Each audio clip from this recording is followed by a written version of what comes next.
Bonsoir mes sœurs, frères. Bonjour mes sœurs, frères, là où vous se trouvez, à l'heure que vous êtes.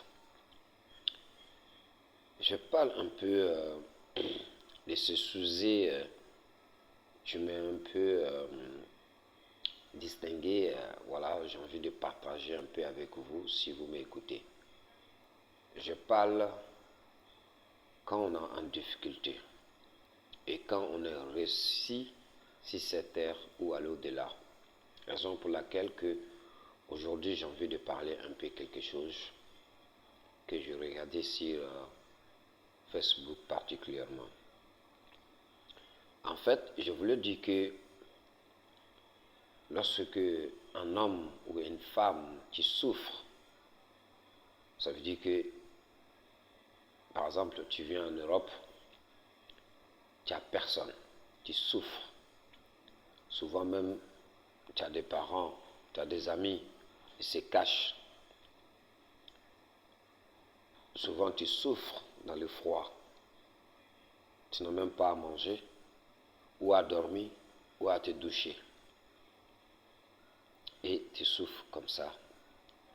Mais les gens, ils t'ignorent. Je l'ai dit dans une vidéo où j'ai parlé que si cette heure qu'on vit, le malheur vient avec quelque chose. Mais attention, en un bon sens. Ça veut dire que faut pas parce que je souffre et que j'ai fait du mal aux gens et ce que je les ai fait, ça m'a attrapé et que je suis en train de souffrir. Ça n'a rien à voir avec quelqu'un qui souffre naturel de la volonté de Dieu. Ça veut dire quelqu'un qui va à l'étranger pour aller chercher quelque chose ou le meilleur pour sa famille. Il vient, soit il a des connaissances, il pouvait lui donner un coup de main, soit il a la famille, il pouvait lui donner un coup de main, mais personne ne pense à donner un coup de main à cette personne. Mais vous savez bien que Dieu, les gens que Dieu aime sur cette terre, c'est des gens qui souffrent dans les graines. C'est des gens qui souffrent la volonté de Dieu.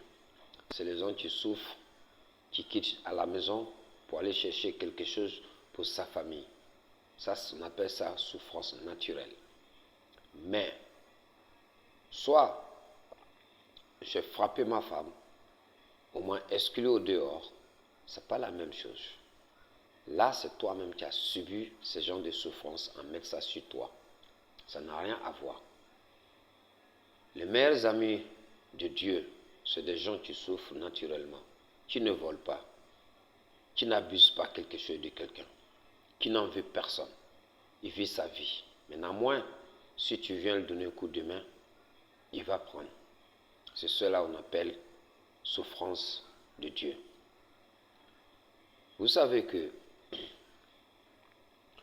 lorsque, souvent, pour rien comme ça, tu travailles, tu es chez toi, tu vis peinard, tu n'as aucun problème avec quelqu'un, soit quelqu'un vient mentir sur toi, que tu as fait quelque chose, la police te prend.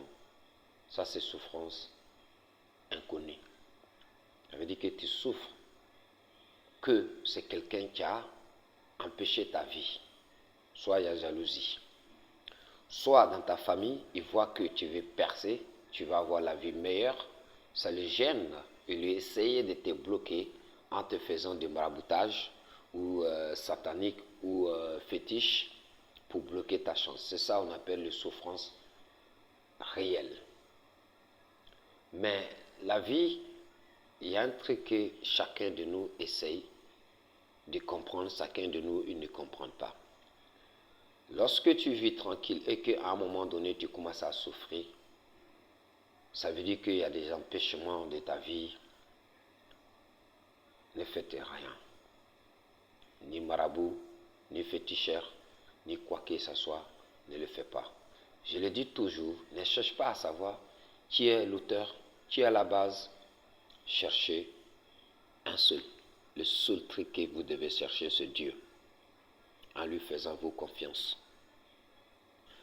à te soumettre, à respecter aux uns aux autres, malgré que, particulièrement, ce que les gens t'ont offert, essaye d'aller doucement. Dieu ne t'a pas oublié. Dieu n'abandonne personne sur cette terre.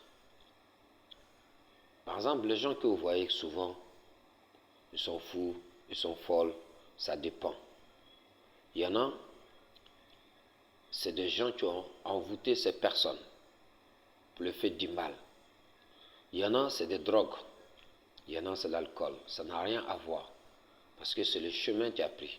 Mais ça dépend aussi. Souvent, les gens, ils font du maraboutage pour que tu suives ce genre de choses, soit la drogue, soit l'alcool, pour déstabiliser ta vie. Vous comprenez? Mais si que un homme ou une femme qui travaille, qui a chez lui, il gagne sa vie meilleure, à un moment donné, il a perdu tout ce qu'il a, il commence à souffrir, mais il est en bonne santé, bon état, il ne vole pas, il ne fait pas du mal, il commence à travailler un peu dans son difficulté. Ça veut dire que Dieu a fait quelque chose pour toi. Lorsque Dieu il veut t'appeler envers lui, il te fait subir quelque chose pour que tu puisses intégrer dans la voie de Dieu. Vous comprenez? Je vous donne la suite s'il vous plaît. Il est déjà 6 minutes. Partagez et abonnez s'il vous plaît. Il y a beaucoup de choses que j'ai envie de parler. Je sais que ça va vous intéresser un jour. Peut-être il y a des gens qui ont eu à passer de ces moments difficiles. C'est pour cela abonnez. Ça va vous donner quelque chose à penser.